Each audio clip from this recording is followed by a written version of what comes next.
Personal and private information. Let's first look at what personal information is. This is a type of information that cannot be used for somebody to know who you are. For example, you cannot know who you are just by how tall you are. Private information is information that someone can use to identify who you are. A fingerprint is information that someone could use and that can identify who you are or know who you are. Now, why would someone want your information or to know about you? They might want to steal your identity, and we call an identity is who you are. They might want to steal that. Why would they want to do that? They might want to steal money. They might want to do something else bad or mean.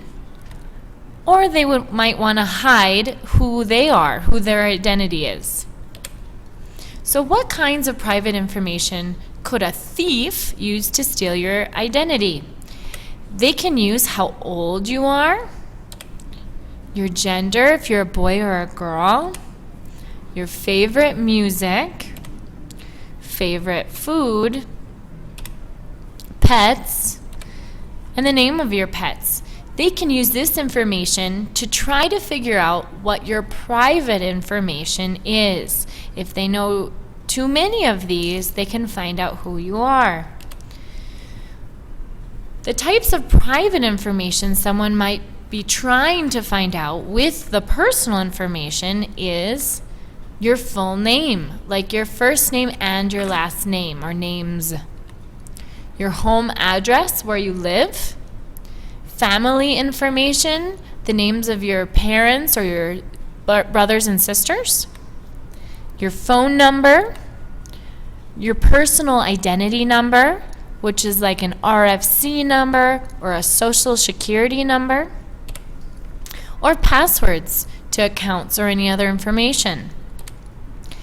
Here is an example of a profile that someone is making on a website. Notice right here where there are stars, these are the types of information that someone has to tell when making their profile on the internet. They have to tell their first and last name and if they're a boy or a girl, but they don't have to tell exactly where they live or the state they live in. But they do want to know your country. So there is some information websites ask you that they need to know, but we always want to make sure we know what information we don't have to put. So if we don't have to put it, we probably just should stay away from it.